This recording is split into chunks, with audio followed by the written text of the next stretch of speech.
Ukraine's military denies any involvement in Sunday's shelling of the Russian-annexed Donetsk region.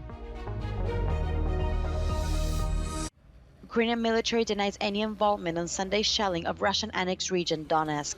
Russia claims Ukrainian artillery killed at least 28 people after hitting a market during the weekend. UN Secretary General Antonio Guterres said he strongly condemns the attack. While many Ukrainian media accuse Russia of the shelling, Ukrainian government officials have not commented on the subject. President Zelensky did not mention it in his Sunday address. Усе, що посилює Україну та захищає наших людей, додає міцності кожному в Європі, кожному в світі, хто цінує міжнародне право. Усе, що послаблює Росію, повертає війну додому в Росії, додає стабільності міжнародним відносинам, рятує світ від ще більших криз. Russia's energy company Novatek suspended operations at the Baltic Sea's fuel terminal following an explosion on Sunday that caused a large fire. Ukrainian media say it was caused by Ukrainian drones. There have been no reports of injuries up to the moment. Russia's defense ministry confirmed Sunday it had taken control of the village of Krokmal in Ukraine's Kharkiv region. Ukrainian military spokesperson Volodymyr Fityo said Russia's latest capture had no impact on the overall conflict.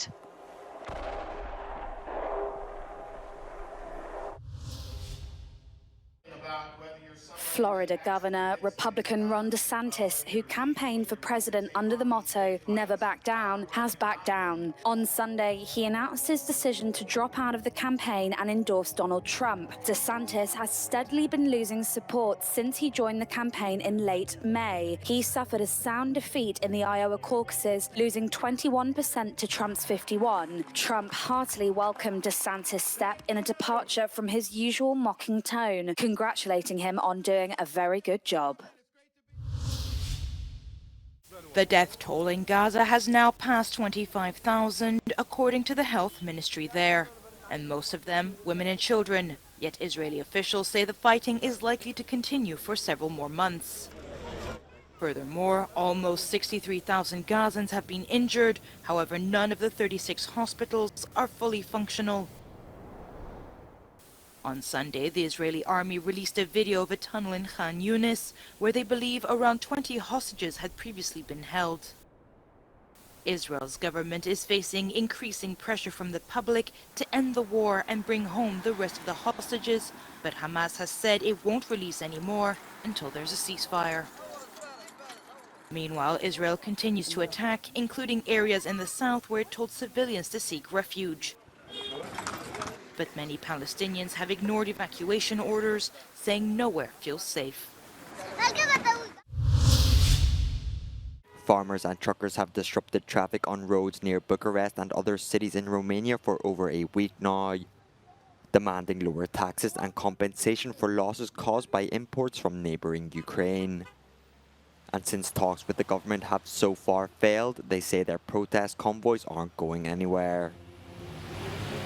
Meanwhile, in Berlin on Saturday, farmers joined eco-activists saying they fully support environmentally, non-genetically modified farming, but that they do need agricultural reforms and fair prices to achieve that.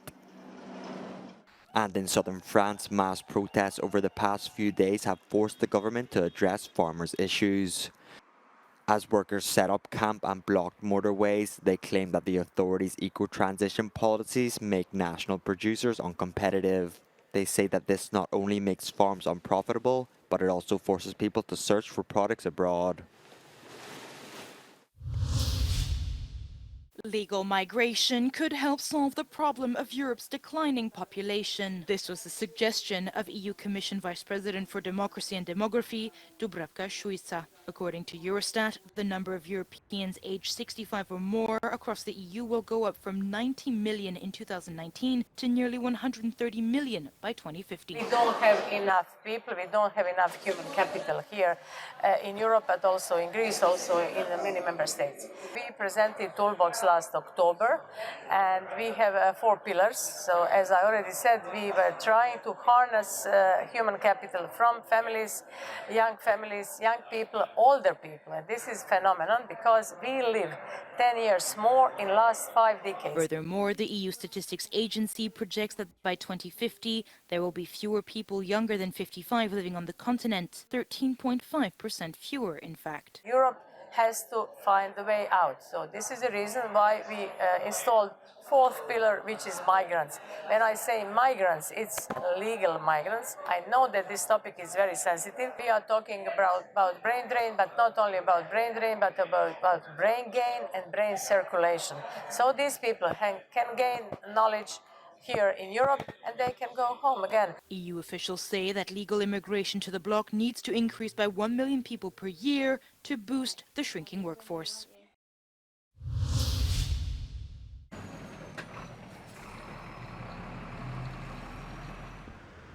The EU has to fix its external borders before fully admitting Romania and Bulgaria to the passport-free travel Schengen zone. This is what Austrian MEP from the governing party OVP, Lucas Mandel, explained to Euronews. We spoke to him to try and understand the controversial EU decision made last December to allow to and from both countries without air and sea checks. But Austria has blocked Schengen membership of both countries for months because of fears of illegal migration flows. It says that land border controls must be strengthened first.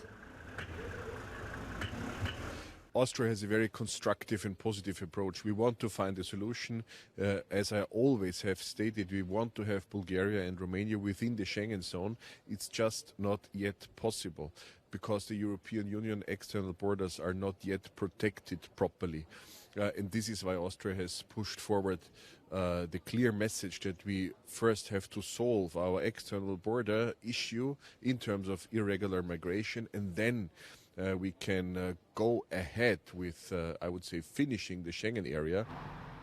Austria is concerned by the high number of asylum requests on their territory, despite being surrounded by other EU countries. According to EU rules, migrants should apply for asylum to frontline member states at the point through which they enter the EU. We all know that this rule was not really followed by many member states, in an extreme dimension by Hungary, unfortunately, but also other member states didn't entirely follow the rule, and for the future we have agreed that Bulgaria and Romania will take care of those refugees which entered first one of these two countries.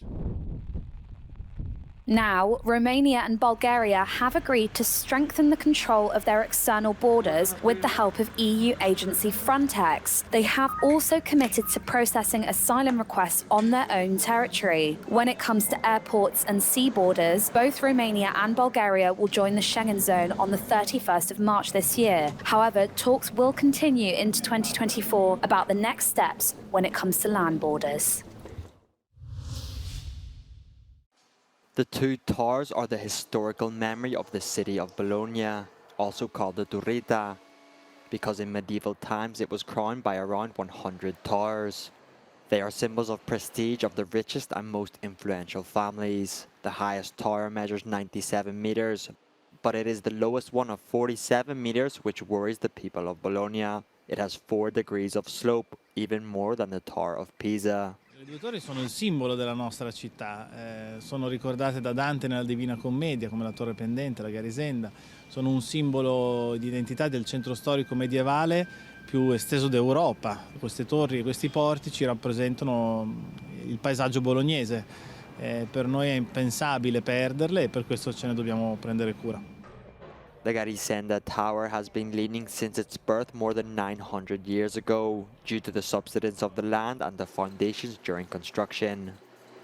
Storicamente la torre registra una pendenza verso il lato est, che è sempre più accentuata, ma comunque è sempre nella stessa direzione. In questa primavera, nel mese di maggio, attraverso uno dei sensori che sono stati posti nei 4 spigoli della torre, è stato rilevato un cedimento nuovo, mai registrato prima, in direzione sud-ovest. The new subsidence required the start of safety works which will last approximately 2 years and will then be followed by the actual restoration work. I lavori per la messa in sicurezza della torre della Garisenda sono iniziati anche grazie al contributo di abitanti e cittadini che hanno così voluto dimostrare il loro affetto per il simbolo principale della città di Bologna. Una grande mobilitazione per la raccolta fondi, quasi 4 milioni di euro raccolti, donazioni dalle imprese del territorio, dai cittadini direttamente. C'è un sito sosteniamoleduetorri.it e grazie a queste risorse potremo fare sia la manutenzione che il restauro.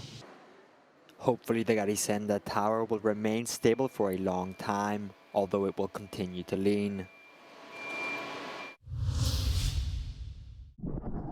An endangered species of algae essential to marine life in the Black Sea has been replanted in Romania's coastal waters. The algae, propagated by biologists in laboratories, will help repopulate the ecosystem.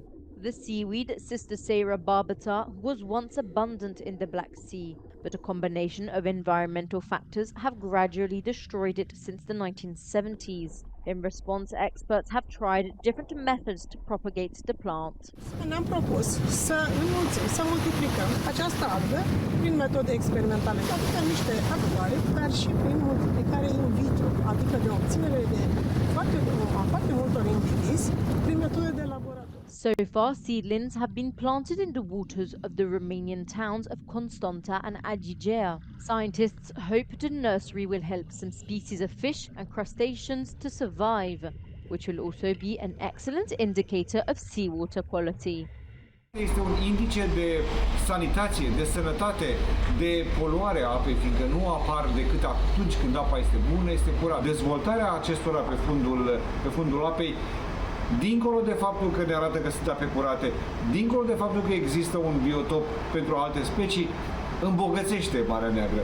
Depending on their rate of growth, the seedlings will be replanted along the entirety of the Romanian coastline. Specialists are optimistic that the algae planted now will rebuild the entire ecosystem.